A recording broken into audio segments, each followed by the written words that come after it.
까지의 말씀입니다. 제가 한 절 읽고 여러분이 한 절 읽고 나누어서 같이 읽겠습니다. 그런즉 어찌하리요 우리가 법 아래에 있지 아니하고 은혜 아래에 있으니 죄를 지으리요 그럴 수 없느니라. 내어 누구에게 순종하든지 그 순종함을 받는 자의 종이 되는 줄을 너희가 알지 못하느냐. 혹은 죄의 종으로 사망에 이르고 혹은 순종의 종으로 의에 이르느니라. 하나님께 감사하리로다. 너희가 본래 죄의 종이더니 너희에게 전하여 준 바 교훈에 본을 마음으로 순종하여 죄로부터 해방되어 의에게 종이 되었느니라.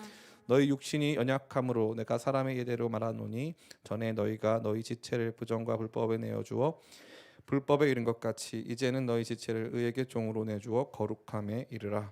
너희가 죄의 종 되었을 때에는 의에 대하여 자유로웠느니라. 너희가 그때 무슨 열매를 얻었느냐. 이제는 너희가 그 일을 부끄러워하나니 이는 그 마지막이 사망임이라. 그러나 이제는 너희가 죄로부터 해방되고 하나님께 종이 되어 거룩함에 이르는 열매를 맺었으니 그 마지막은 영생이라. 같이 읽겠습니다. 죄의 삭은 사망이요 하나님의 은사는 그리스도 예수 우리 주 안에 있는 영생이니라. 아멘.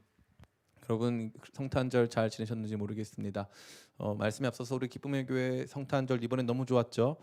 저는 크리스마스 기적 이 행사부터 또 콘서트 또 우리 성탄절 오전에 예배까지 몇 번씩 보고 있어요. 너무 행복하고 너무 좋아가지고 그 순간에 있으면 웃음이 절로 날 정도로 너무 행복한 시간이었던 것 같습니다. 그래서 아직 못 보신 분들 계시다면은 다시 한번 다시 다른 거 보지 마시고 오히려 크리스마스 기적 콘서트부터 쫙 이어서 보시면은 또 크리스마스의 감동이 그 어느 때보다 충만하지 않겠는가 생각이 듭니다.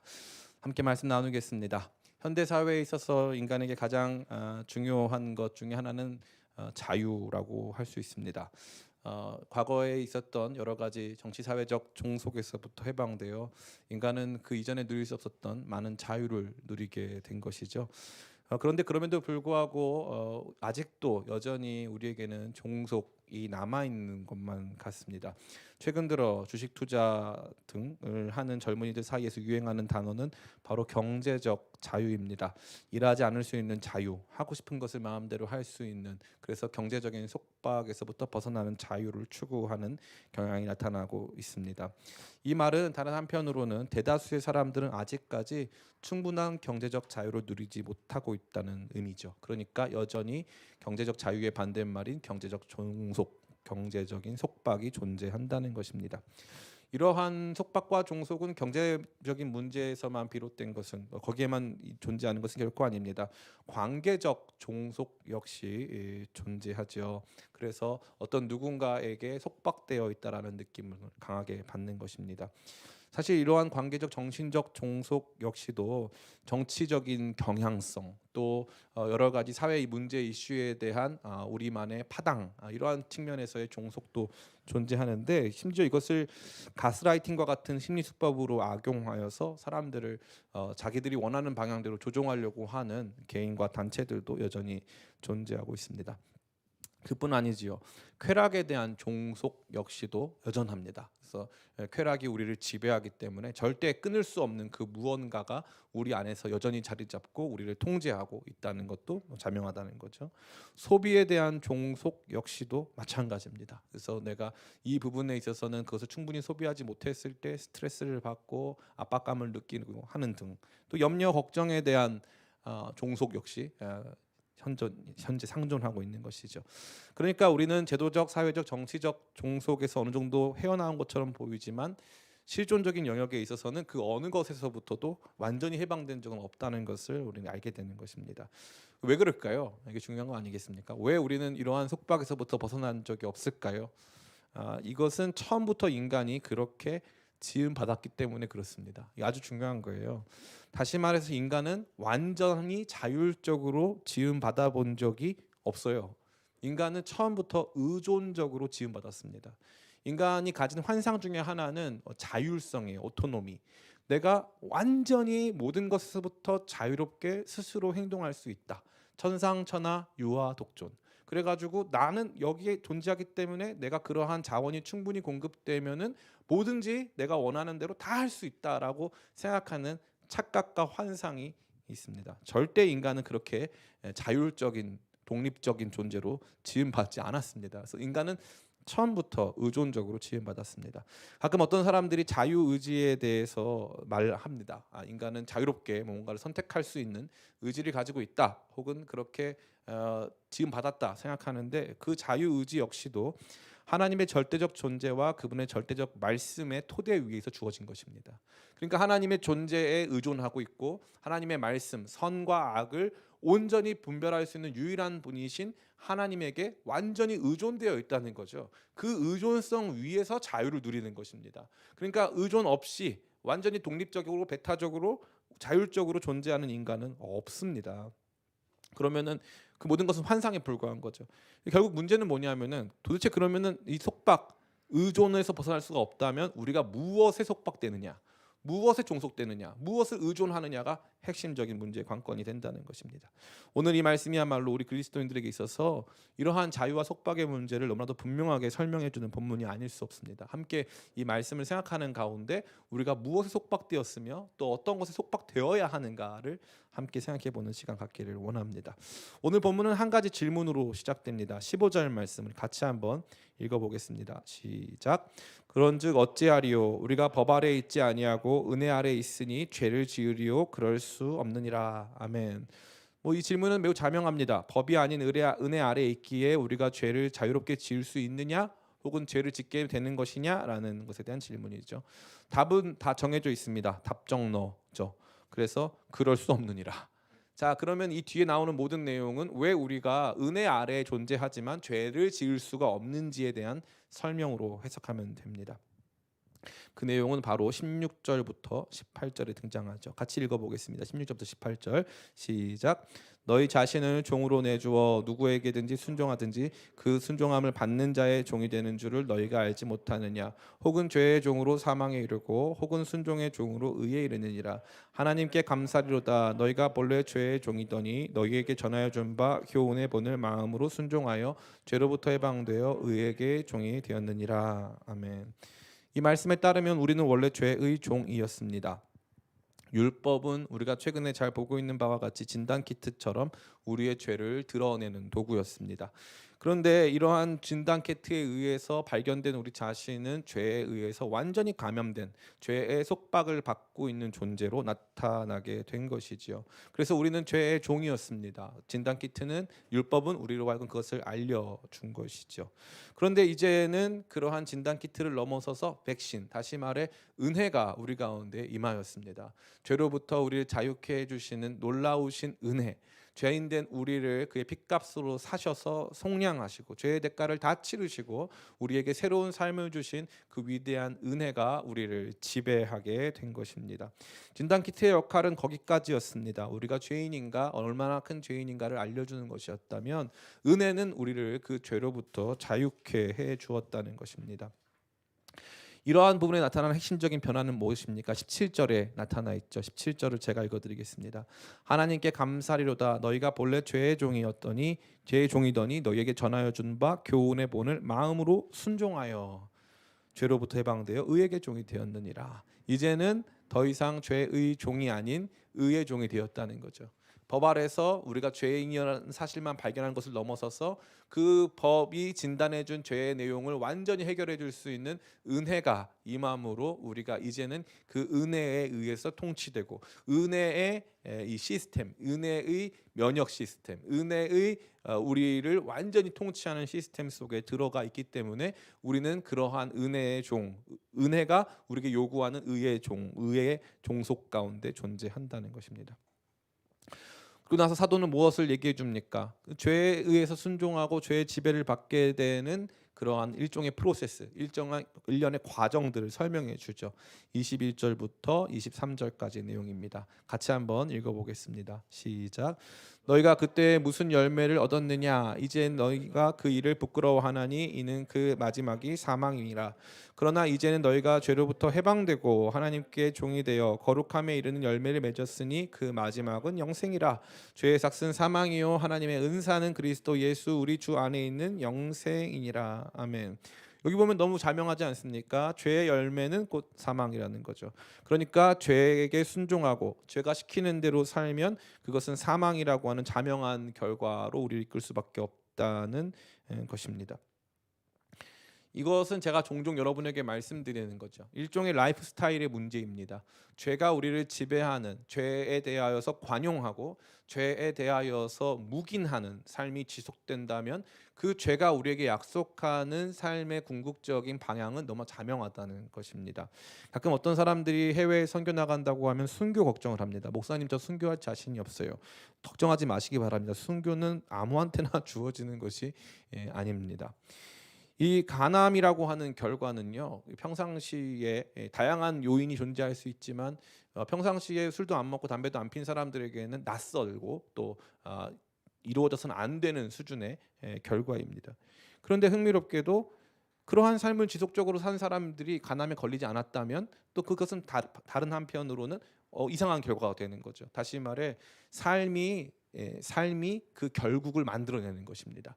죄에게 순종한 삶은 사망이라고 하는 결과를 만들어내는 거죠. 여기서 말하는 사망은 영생과의 비교에서부터 나타나는 거죠. 단순히 사망이라고 해서 우리의 자연적 생명을 잃는 것으로 생각하면 착각입니다. 착각이에요. 여기서 사망은 영생과 대비되는 이 죄의 저주에 따른 삶의 결과를 의미하는 거예요. 그러니까 이 죄가 시키는 대로 하면 그 결과가 우리를 지배할 수밖에 없다는 거죠. 여러분이 지금부터 하는 모든 일들이 여러분의 삶의 결과를 만들어 간다는 것입니다. 콩 심은 데 콩 나고 팥 심은 데 팥 난다는 겁니다. 너무 자명한 것이죠. 그러니까 죄를 용인할 수도 없을 뿐더러 그 죄가 우리 가운데 주는 이 결과 역시도 매우 참담하다는 것을 우리에게 설명해 주고 있는 것입니다. 이것은 단순히 죄를 덜 짓고 의에 속해라 하는 차원이 아닌 것이죠. 진정으로 은혜 아래에 살고 있다면 그 삶의 방향성은 의에 의해서 종속되는 것이기 때문에 죄가 아닌 의를 향한, 거룩함을 향한 방향이 될 수밖에 없는 것이고, 그러한 삶을 선택하지 않을 때 우리 가운데 도래하는 삶의 결론, 삶의 여러 가지 해악들은 영생과는 대조되는 사망, 다시 말해서 죄가 지배하고 있는 삶의 궁극적인 모습으로 나아갈 수밖에 없다는 것입니다. 이 말은 기독교인들에게 죄가 전혀 없다든지 혹은 죄를 지어도 상관이 없다든지 완전한 생활을 이 땅에서 이룰 수 있다는 종류의 언급이 결코 아닙니다. 도리어 이 말은 우리가 궁극적으로 나가야 하는 방향이 어디인가를 설명해 주는 것이죠. 그 전에는 죄가 우리를 통제하고 종속시켰다면 이제는 의의 지배와 통치 속에 존재하기 때문에 그러한 의를 통하여서 거룩함에 이르고자 하는 놀라운 프로세스가 우리 가운데 진행되고 있다는 것입니다.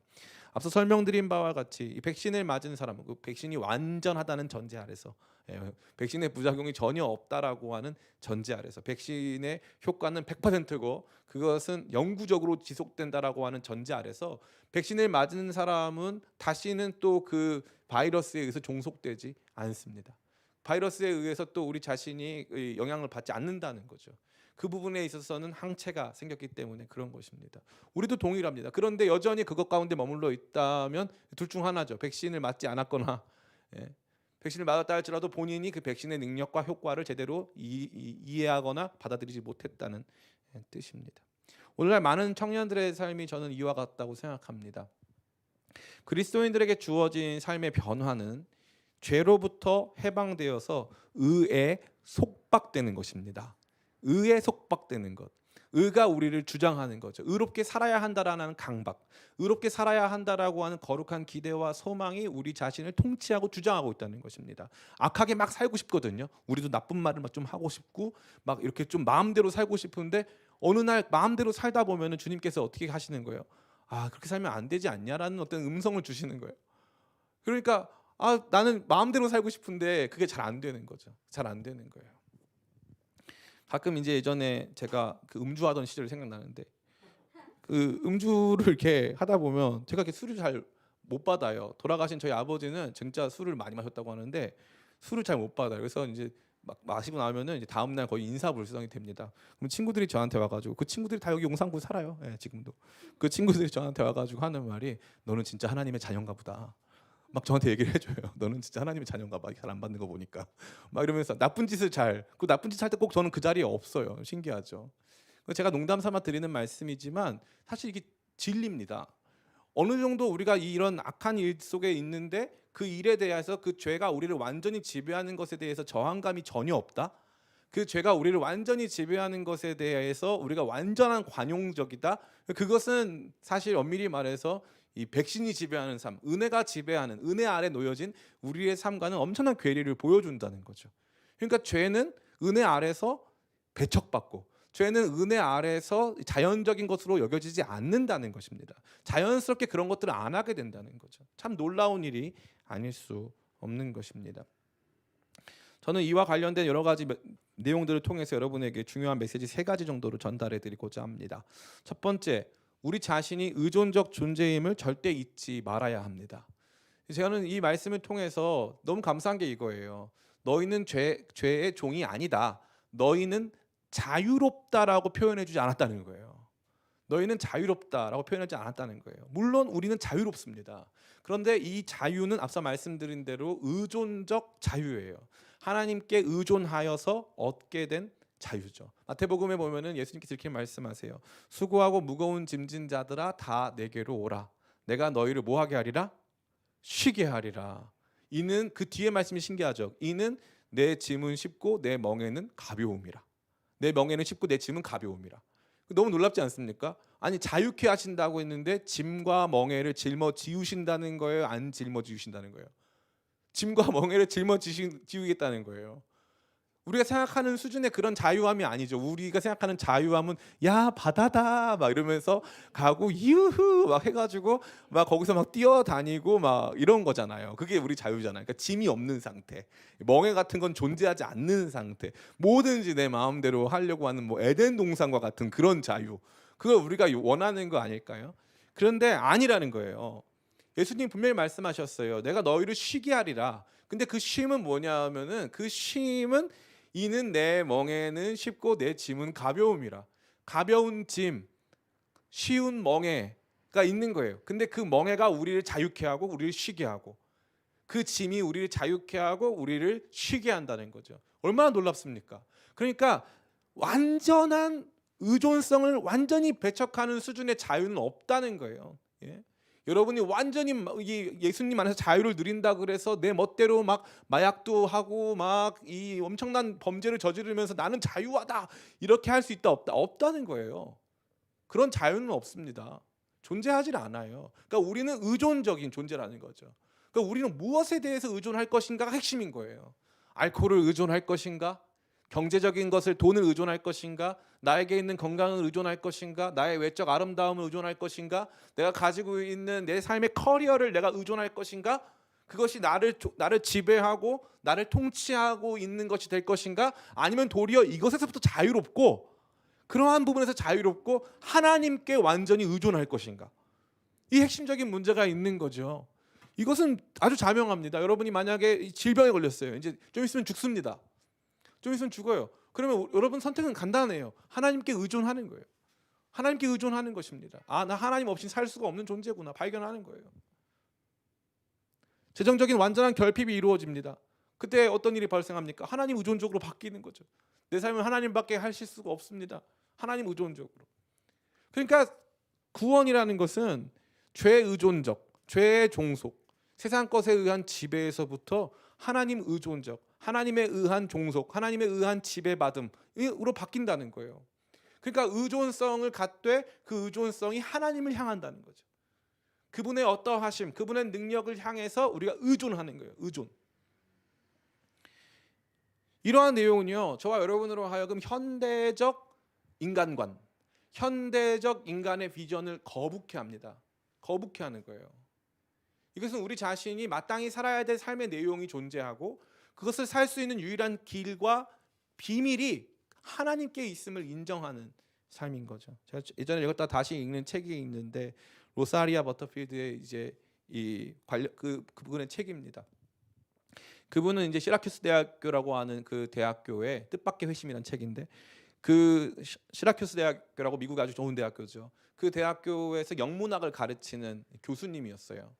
근데 그분이 영문학을 가르치면서 하던 활동이 이제 주로 페미니즘 관련된 활동이었습니다. 굉장히 깨어 있는 인식 속에서 세상을 바꾸는 존재라고 생각하면서 그 활동을 했는데 이제 40살이 되기 전에 미국에서는 좀 드물지만 종신 교수직을 제안받아요. 그래서 시라큐스 대학교에서 이제 영문학과 종신 교수가 됩니다. 그래서 이제 그 지역 내에서 이제 여성 인권 확대 또 페미니즘 운동을 확대 막 전개해 나가고 있었어요. 그러다가 이제 자기가 이제 그런 일들을 막 전개해 나가니까 그 당시에 미국에서 유행하던 프라미스 키퍼스라고 하는 남성들의 영적 회복을 꾀하는 운동이 있었거든요. 그 운동이 이제 막 거룩하게 막 예배하면서 그 땅을 변화시키자 하는 그런 운동이 일어나니까 이분은 그것을 비판하는 입장에서 이제 신문에 기고를 했어요. 그러니까 이제 복음주의 진영의 이제 그리스도인들이, 미국은 좀 젠틀하잖아요. 그러니까 복음주의 진영의 그리스도인들이 그분에게 편지를 보내는 거예요. 그건 잘못된 생각이다 하면서. 근데 그 중에 딱 자기 자신을 완전히 이 애매하게 만든 한 편지가 있던 거예요. 이 사람은 반대하는 사람인데, 자기를 반대하는 사람인데 편지가 너무 젠틀한 거야. 그래가지고 그 편지의 마지막에 한번 우리 교회로, 우리 집으로 한번 놀러 와라 하는 내용이 있어가지고 그분이 이제 그 시라큐스에 있는 개혁주의 장로교회 목사님 집에 방문을 해서 2년 동안 같이 대화를 합니다.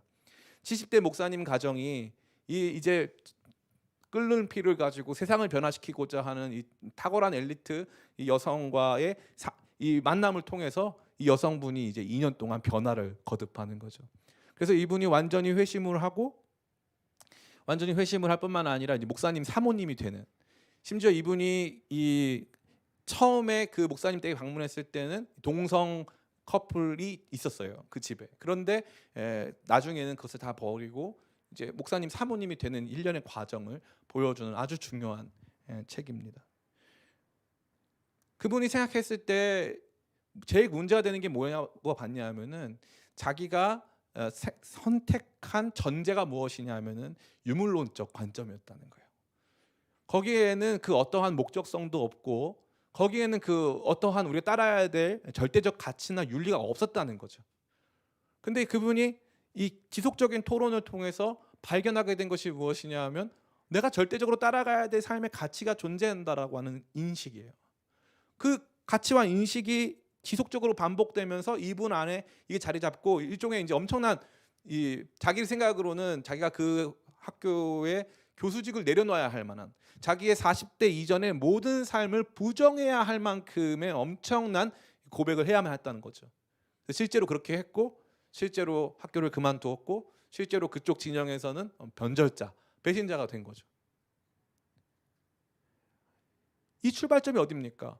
우리가 완전한 자율적 존재, 시간과 공간, 역사와 전통, 우리를 지배하고 있는 지적 공기로부터 완전히 자유한 존재라고 생각하고, 그 자유를 추구하는 것이 우리에겐 멋지고 아름다운 이상이라고 생각하는 모든 관점에서부터 그것을 배격하고 하나님께 의존하는 존재가 돼야 한다라고 하는 인식에서부터 출발한 거예요.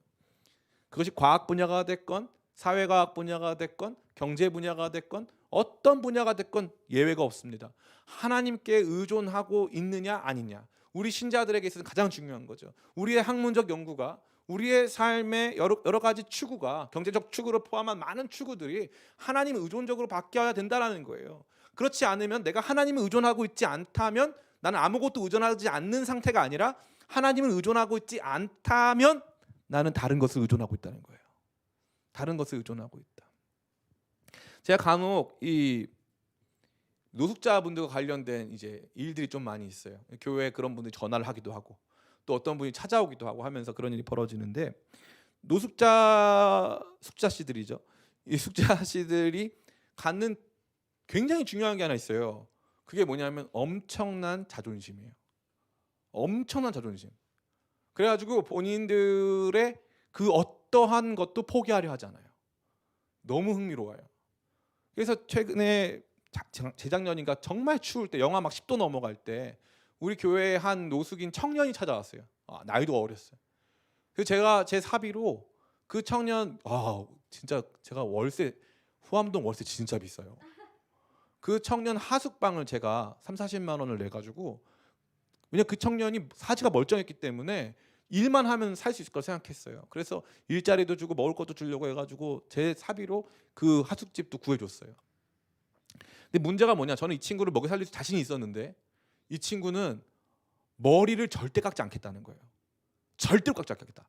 그 머리에 무슨 상처가 있냐? 아니에요. 근데 자기는 머리 자르는 게 싫은 거예요. 절대 안 깎겠다는 거죠. 그럼 이 친구는 자유한가요? 사람들의 시선에서 자유롭고 자기가 선택한 것에서 자유로운가요? 그렇지 않은 거죠. 잘못된 인식 가운데 잘못된 옹졸한 마음 가운데 속박되어 있는 거죠.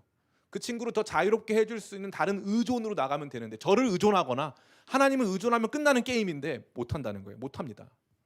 못해요. 그게 참 신기해요. 그 삶을 변화시킬 수 있는 방향의 핵심이 뭐냐? 의존성을 바꾸는 거예요.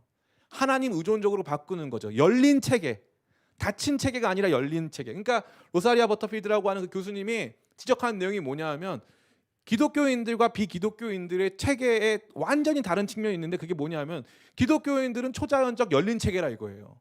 하나님의 역사를 믿는다는 거죠. 하나님의 통치를 믿는다는 거예요. 갇힌 세계 속에서 세상의 인과응보가 우리를 지배하는 것이 아니라 하나님께서 우리의 삶을 직접 통치하시고 다스리시기 때문에 우리의 삶의 필요와 모든 것을 아시는 그 주님을 의탁하여 살아가는 삶의 모습이 다르더라 하는 그 내용이죠. 얼마나 멋있습니까? 우리 자신이 이것을 기억해야 된다는 거예요. 의존적 존재임을 잊어서는 안 된다는 거죠. 뭐 윤리적인 면에서건, 우리 삶의 경제적인 문제에 있어서건, 건강에 있어서건 우리는 모든 것을 하나님께 의존하고 있는, 하나님께 잇대어 살아가고 있는 존재라는 사실입니다. 그러니까 우리는 나는 포도나무요 너희는 가지니, 가지가 나무에 붙어 있으면 열매를 맺는다고 되어 있지 않습니까? 그러니까 우리가 필요한 것은 무엇이냐면 나무에 붙어 있는 거예요. 나무를 의존하는 거죠. 적극적으로 그분께서 주시는 생명의 기운, 생명의 양분들을 통해서 열매 맺을 때까지 우리는 그분을 의존하고 그분께 붙어 있어야 한다는 것입니다. 절대 잊지 마시길 바랍니다. 다른 존재, 다른 사람에게 의존해서 된다 안 된다? 안 된다는 거예요. 다른 사람에게 의존하면 안 돼요. 다른 사람들은 심지어 여러분의 비참한 상황을 속으로 웃고 있을 수도 있어요. 여러분의 이야기를 대부분 한 귀로 듣고 한 귀로 흘립니다. 다른 사람 의존하지 마세요. 그게 배우자가 됐건 자녀가 됐건 부모가 됐건 마찬가지입니다. 완벽한 부모 없고 완벽한 배우자 없고 완벽한 친구 없습니다. 오직 하나님만이 완벽하신 우리의 아버지가 되시고 우리의 친구가 되십니다. 그렇기 때문에 하나님만 우리가 의존할 수 있는 대상이 되시고, 그분의 어떠함을 의존하면 의존할수록 그분에게 속박되고 그분에게 지배당하고 그분의 통치 가운데 거하면 거할수록 그분의 열매가 우리 삶에 나타나는 것의 출발점이기 때문에 그런 것입니다. 그래서 우리 자신이 의존적 존재임을 망각해서는 절대 안 되고 하나님을 의존하는 존재로 거듭나게 되시길 간절히 축복합니다. 두 번째는 죄가 궁극적으로 우리에게 주는 결과가 사망임을 잊지 말아야 합니다. 죄는 아무리 좋아 보여도 그것이 죄라면 궁극적으로 여러분에게는 정말 좋지 않은 삶의 결과를 만들 수밖에 없다는 것입니다. 우리가 자유를 추구하고 그것이 옳다고 믿는 경향성들이 있어요. 근데 그 삶의 마지막은 반드시 비참함으로밖에 이루어질 수 없다는 것입니다. 죄는 아무리 포장한다 할지라도 그것이 결국에는 우리의 삶을 비참하게 만든다는 것이죠. 저는 이와 관련된 내용들을 많이 말씀드리고 싶지만 이미 많은 설교에서 말씀드린 바 있기 때문에 더 이상 말씀드리지는 않겠습니다. 여러분들이 자유롭게 추구하고 있는 대부분의 것들, 지금 이 상황에서도 뭐 양양 지역은 클럽이 아직까지는 괜찮다 그래서 양양 지역 클럽에서 광고를 했답니다. 아직까지는 여긴 괜찮다. 그래서 양양에 와서 놀아라, 양양 클럽에 와서 놀아라 라고 얘기했다는데, 그러한 삶의 결론이 뭘까요? 여러분을 행복하게 해주고 즐겁게 해주는 걸까요? 처음엔 그럴 수 있겠죠. 그러나 죄는 절대 여러분에게 영생을 줄 수 없습니다. 죄는 여러분을 절대 행복하게 해줄 수가 없는 거죠. 죄의 삭은 사망입니다. 정해져 있어요. 이거 하면 나 죽는다. 정해져 있어요. 나 이렇게 살면 너 망한다. 정해져 있는 겁니다. 정해져 있는 거예요. 그러니까 그 내용 안에서 사고하고 생각하고 판단해야 되는 거죠. 죄가 여러분을 아무리 아름답게 포장한다 할지라도 속아서는 안 된다는 것입니다. 저는 조심스럽게 우리 사회에 만연한 이 비혼주의 문화, 특별히 이 비혼주의 중에 이 남녀 간의 교제는 인정하는데 결혼은 하기 싫다, 결혼은 속박이다라고 생각하는 사람들이 아주 많이 있는데, 성경에서 규정한 죄의 핵심입니다. 이 약속, 하나님께서 우리 가운데 주시고자 하시는 절대적인 기준을 배척해서 내 마음대로 그것을 규정하려고 하는 것이죠. 난 남자로 태어났는데 난 여자가 될 수 있다라고 믿거나, 이 두 사람이 같이 사는데 결혼이라고 하는 약속은 필요 없다라고 믿는 그러한 종류의 내용들이 있는데, 그러한 부분들은 시간이 가면 갈수록 더 사랑스러워질까요? 아니면 잘못된 결과로 이어질까요? 대부분의 경우에 잘못된 결과로 이어집니다. 대부분의 경우에. 뭐 기타 여러 가지 우리가 누릴 수 있는, 사회적으로는 용인되었지만 하나님 앞에서는 용인되지 않았던 모든 것들은 궁극적으로 여러분을 피폐하게 하고 사망에 이르도록 하는 길, 첩경이 됨을 잊어서는 안 되겠습니다. 마지막입니다. 의로움의 열매, 의로움의 종속과 지배의 결과가 영생임을 기억하시길 간절히 바랍니다. 그 교훈의 본을 마음에 받아 순종으로 영생에 이르는 것입니다. 이 영생이라고 하는 관념이 굉장히 중요한데요. 우리 같이 한번 말씀을 읽어봤으면 좋겠어요. 우리 22절입니다. 22절 같이 읽겠습니다. 시작. 그러나 이제는 너희가 죄로부터 해방되고 하나님께 종이 되어 거룩함에 이르는 열매를 맺었으니 그 마지막은 영생이라. 아멘. 잘 보세요. 열매를 맺었으니 과거형이죠. 여러분 거룩함의 열매 맺었습니까? 맺었어요? 안 맺었어요? 거룩함의 열매가 있어요? 없어요? 목사님, 사람들이 저 교회 다닌다 그러면요, 너 같은 것도 교회 다닌다고 그래요 하면서 열매 맺어진 사실을 부정하시는 분들 계신데, 아니에요. 열매는 맺히기 시작했어요. 열매는 맺히기 시작했어요. 여러분 삶의 거룩의 열매가 맺히기 시작했다는 거예요. 그러면 흥미로운 게 뭐냐면 그 마지막은 영생이라고 되어 있어요. 그 열매들이 계속적으로 맺혀지면서 그 마지막은 영생이라고 하는 열매라 이거죠. 그러니까 최종적으로 궁극적인 완성이 영생이에요. 영생은 제가 누누이 말씀드리지만 영생은 무한대 길게 사는 게 영생이 아니에요. 그러면 여러분 생각해 보세요. 내가 120살인데 몸이 아파서 사지를 못 써요. 그런데 그 상태에서 영생. 그러면 그거 정말 지옥이잖아요. 그건 지옥이란 말이에요. 그러니까 영생은 무한대로 긴 삶이 아니에요. 예? 그냥 롱 라이프가 아니라는 거예요. 그건 절대로 좋은 삶일 수가 없죠. 영생이 되어서는 안 돼요. 영생은 질적으로 다른 삶을 의미하는 거예요. 질적으로 다른 삶. 영원은 누구에게만 있는 관념입니까? 영원은 하나님께만 있는 관념이에요. 영원은 하나님께만, 이 존재하는, 우주에 존재하는 모든 것들이 이제 엔트로피라고 해가지고 조금씩 분자와 분자들이 멀어지고 조금씩 파괴되고 있어요. 온 우주는 파괴되고 있어요. 제가 말씀드리는 게 아니라 이게 과학 법칙이에요. 온 우주는 다 파괴되고 있는 거예요. 그러니까 영원한 건 존재한다? 없어요. 영원한 거 없어요. 하나님께만 존재하는 거예요. 그러면 영원한 생명은 누구 것이다? 하나님의 것이다. 하나님의 생명이 우리 가운데 부어지는 것이다. 의로움을 추구하는 삶 힘들죠. 나도 똑같이 욕하고 싶고요. 나도 똑같이 나쁜 짓 하고 싶잖아요. 그런데 그런 것을 버리고 그러한 것을 순종하면 내가 그것에 속박될 수 있으니까 그것을 버리고 의를 선택해서 의로운 길을 자꾸 그 안에서 복종하기 시작하면 내 안에 이런 의로운 부분들이 발생하는데, 그게 당장은 이익이 없어 보이지만 진짜 우리 마음을 편하게 하고 진짜 우리의 삶에 하나님의 생명을 부어줌으로 말미암아 영원한 가치를 꿈꾸게 한다라고 하는 내용이 너무 자명하지 않습니까? 너무 자명한 거예요. 저는 여러분들이 이러한 지혜를 갖게 되시기를 간절히 바랍니다. 이제 말씀을 마쳐요. 저 살다 보니까 중요한 게 있는데 기본이 중요하더라고요. 우리 제자 훈련 받은 친구들은 다 알아요.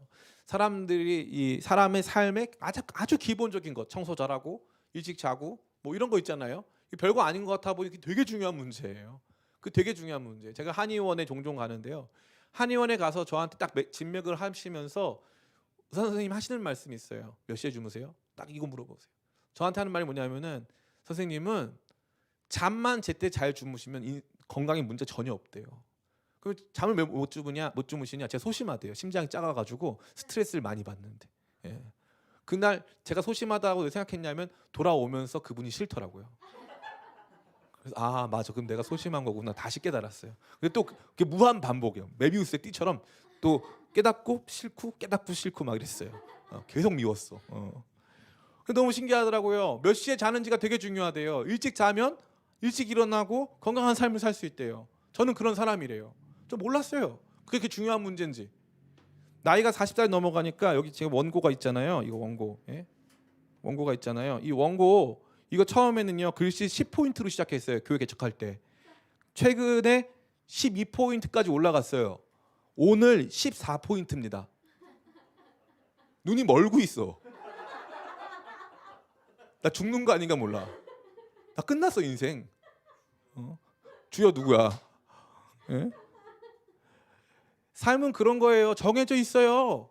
아주 간단해요. 원칙으로 돌아오면 돼요. 원칙을 지키면 돼요. 그 아주 쉬운 거예요. 그런데 저는요 이 분명한 것들을 다시 되새길 만한 마음의 여유가 없이 살았던 것 같아요. 이제 제 나이가 되니까 이제 조금 있으면은 이제 40대 중반이 되지 않습니까? 이런 나이로 이제 접어들기 시작하니까 조금씩 이 가치들이 너무 중요하다는 거예요. 첫 번째, 나는 의존적 존재라는 걸 인정하라는 거예요. 내가 그거 한번 빠져들기 시작하면 못 나온다. 여러분 도박하지 마세요. 도박하면 못 나와요, 여러분. 못 나옵니다. 돈 너무 사랑하지 마세요. 못 나와요. 쾌락 너무 사랑하지 마세요. 못 나옵니다. 큰일 나요. 술 너무 사랑하지 마세요. 못 나온다니까요. 못 나와요. 명품 너무 사랑하지 마세요. 못 나옵니다. 종속되는 거예요. 거기에 시간, 돈 소비하기 시작하면 못 나와요. 이거 인정하고 시작하는 거예요. 나 의존적인 존재다 인정하고. 그러니까 자꾸 죄한테 순종하면 죄가 나를 지배할 것이다 라고 하는 두려움을 가져야 된다는 거죠. 그리고 내가 작은 일이지만 의에 순종하기 시작하면, 정직함에 순종하기 시작하면 조금씩 그것이 나를 지배하게 될 것이다 라고 인정하면 되는 거예요. 아주 간단합니다. 이 의존성을 인정하는 거죠. 인디언 속담에 그런 말이 있어요. 사람 마음 안에 이 두 가지 늑대가 있다는 거. 하나는 착한 늑대, 나쁜 늑대 있다는 거예요. 그러니까 아이가 물어보는 거예요. 그러면은 어떤 늑대가 나를 지배합니까라고 물어봤더니 거기 이제 인디언 노인분이, 지혜로운 현자죠. 이 현자분이 이렇게 얘기해 주는 거예요. 네가 밥을 많이 준 늑대가 널 지배할 거라고. 그래서 그 말 너무 맞는 말 같아요. 악하고 나쁜 것들에게 종속되어서 끊임없이 그것에 순종하면 그것이 우리를 지배하는 거예요. 여러분 두렵죠? 직장 문제 때문에 힘들죠? 돈 없어서 괴롭죠? 아파트값 어떻게 될까 두렵죠? 저 그것 때문에 화 많이 나 있어요 지금. 우리 청년들의 삶을 너무나도 피폐하게 만들었어요. 이 때문에. 아파트값 이거 말도 안 돼요. 이거 우리 청년들 아무 꿈도 못 꾸고 계속 그 고민해야 되는 거예요. 이 경제적인 속박을 엄청나게 가중시켰어요. 너무 안타까워요. 너무 안타까워요. 해결되리라고 봅니다만 안타까운 만큼은 사실입니다. 그런데 제가 그거 몰라서 하는 말이 아니고, 그럼에도 불구하고 하나님을 의존하시길 간절히 축복합니다. 하나님께서 우리 가운데 주신 그분의 공급하심을 의존하고 그분의 의로우심에 잇대어서 그분의 성품과 그분의 능력이 우리를 통치하고 지배할 수 있도록 우리 자신을 내어드리는 거예요. 여러분 감정에 의존하지 마세요. 상황에 의존하지 마세요. 온전히 하나님께 의존하고 하나님의 의로우심이 우리를 통치할 수 있도록 날마다 순종하는 거예요. 지금 조금 손해를 보고 지금 연습 안 하면 나중에 절대 못합니다. 지금 준비하시고 연습 안 하면 나중에 절대 못해요. 그러니까 지금 조금 손해봐도 하나님을 의존하는 삶을 조금씩 사는 거예요. 많은 사람들이 생각해요. 돈 있으면 헌금했으면 좋겠다. 그런 사람들 특징은 돈 있으면 헌금 안 한다는 거예요. 적은 금액이어도. 저는요 가끔 눈물 날 때가 있어요. 우리 교회에 한 지체가 있는데 이 지체가 최근에 월세도 없어가지고 막 고민했는데 이 청년이 건축헌금 1,000원, 주일헌금 1,000원을 해요. 그래서 저 보면서 눈물이 막 나는 거예요. 액수가 작아서가 아니고 진짜 이 청년이 마음을 다하고 있는 거예요. 그거면 되는 거예요. 그런데 막 입으로는 막 엄청 대단한 이야기를 하지만 결국 자기 자신이 경제적인 속박과 돈에 의해서 지배받고 있다는 것을 보여주는 사람들이 참 많아요. 안타깝지만 사실입니다. 저는 우리 사랑하는 청년 성도 여러분들이 지금부터 우리 자신이 자율적 존재라고 하는 착각 버리세요. 인스타그램 좀 믿지 마세요. 그 인스타그램 제가 가만히 보면요 옆에다 찍어주는 사람 있고요. 막 다 그 엄청나게 백조의 발길질을 해야 되는 거예요. 그거. 그 삶이 여러분한테 자유 못 줍니다. 자유 없어요. 여러분 다 속박될 거예요. 건강에 의해서 뭐든지 여러분은 속박할 거예요.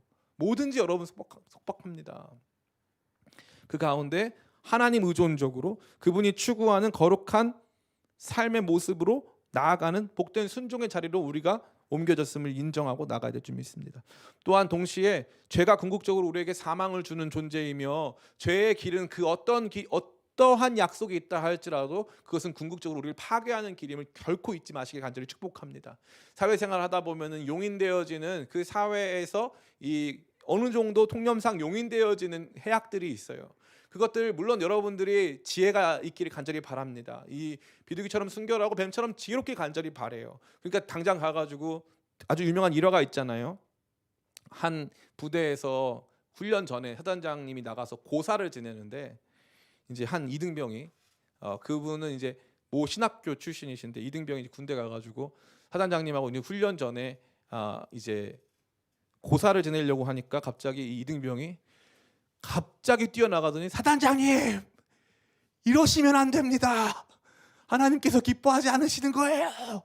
영창이 났다고 합니다. 예, 그 부분에 있어서는 지혜가 필요한 거죠. 이 친구가 확실한 것은 비둘기처럼 순수하다는 점이지만 반대로 비둘기같이 지혜로웠다는 것을 알 수가 있어요. 이건 온전치 않은 거죠. 근데 확실한 것은 무엇입니까? 죄는 궁극적으로 우리 가운데 그 어떠한 유익도 줄 수 없다는 거예요. 그걸 인정하는 거예요. 목사님, 저 그래서 죄 안 질 수 있나요? 전 장담 못해요. 살면서 우리 날마다 죄 짓고 날마다 회개하게 될 거예요. 죄로부터의 완전한 자유는 지금 주어지지 않아요. 주 예수 그리스도의 날에 그 모든 것들이 우리 가운데 주어질 것이라고 성경은 누누이 약속해 왔어요. 그러니까 죄로부터의 완전한 자유라기보다는 우리가 이 죄에 대해서 경각심을 갖고 죄의 약속을 날마다 확인하고 죄가 우리를 미혹하는 일로부터 벗어나는 일이 훨씬 중요하다는 거죠. 죄가 여러분을 미혹할 때 멋지게 배척하게 되시길 간절히 축복합니다. 마지막으로 세 번째는 이 의로움의 열매가 영생임을 기억함으로 말미암아 영생을 추구하는 복된 순종으로 나아가는 저와 여러분들에게 간절히 바랍니다. 제가 오늘 설교 제목이 뭐냐면 영생을 향한 복된 순종이에요. 영생을 향한 순종. 그냥 순종이 아니에요. 영생을 얻기 위한 순종인 거죠. 이 순종은 뭐냐면 너 안 하면 죽어라고 하는 윽박질러서 얻게 되는 순종이 아니고요. 우리가 당연히 영생이라고 하는 하나님의 생명의 이때는 우리가 누릴 수 있는 가장 큰 복락을 누리기 위한 기쁨의 순종인 거죠. 기쁨의 순종. 나 그걸 통해서 나 기뻐질래. 나 그것을 통해서 그 기쁨이 나를 지배하는 삶을 살래라고 결정한 사람들이 감당하는 의로움을 향한 기쁨의 순종. 비록 우리가 더 대단하고 유명한 사람이 되지 못한다 할지라도, 더 돈 많은 사람이 되지 못한다 할지라도, 이 땅에서 사람들이 알아주는 사람 되지 못한다 할지라도 나는 기쁨으로 의로운 길을 걸어가겠다라고 마음을 먹고 걸어가는 그 삶에 하나님이 영생의 약속을 주셨기 때문에 우리는 더 이상 죄가 우리를 지배하는 삶이 아니고 의가 우리를 지배하는 삶임을 삶으로 보여주며 그 의로운 순종 가운데 나아가 거룩함에 이르겠다라고 하는 마음의 방향성을 명확하게 확립하는 저와 여러분 다 되시기를 예수님의 이름으로 축원합니다. 제가 기도하겠습니다. 반주 좀 해주세요. 오늘 설교가 건조했기 때문에 반주로 조금 감사합니다. 아버지 감사합니다. 우리 귀한 청년들에게 어려운 로마서 말씀 나누었습니다. 2020년 한 해 지나간 삶을 생각해 볼 때 우리는 이 말씀을 다시 한번 고백하지 않을 수 없습니다. 주님, 그렇습니다. 완전히 자유로울 줄 알았는데 자유로울 수 없었습니다. 돈이 있어도 나갈 수가 없습니다. 건강이 있어도 해외를 갈 수가 없습니다. 인간은 그 어떤 존재도 완벽한 자유를 누릴 수 없습니다. 돈이 수조 원이 있다 할지라도 완벽히 자유로울 수 없습니다. 내가 원하는 관계를 다 맺었다 할지라도 우리는 그 관계에서 완전한 자유로움을 누릴 수 없습니다. 인간은 의존적 존재입니다. 그래서 무엇에 의존하는지가 가장 중요한데 다른 어떤 것도 우리를 자유케 하는 의존은 없습니다. 온전히 우리의 삶이 주님께 속박되었을 때, 온전히 우리의 삶이 주님께 종속되었을 때, 주님의 멍에를 메고 주님의 짐을 졌을 때 그 멍에는 쉽고 주님의 짐은 가벼웠습니다. 세상 그 무엇도 줄 수 없는 기쁨과 평안함과 위로와 자유가 있었습니다. 주님, 그렇게 복음 안에서 자유 누리며 하나님께 의존하는 우리 되게 도와주세요.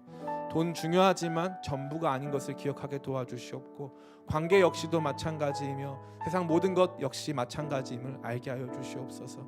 하나님, 우리 가운데 가장 중요한 분이 되셔서 주님의 의로우심을 우리의 삶의 길로 선택하고 그 영생을 위한 거룩한 발걸음 이어가도록 우리의 마음을 이 복된 순종의 마음으로 채워 주시옵소서. 주께서 그렇게 함께 하실 것 믿고 감사드리며 예수님의 이름으로 기도드립니다. 아멘. 이 시간 마지막 찬양 부르고 제가 헌금의 기도하고 싶도록 마치겠습니다.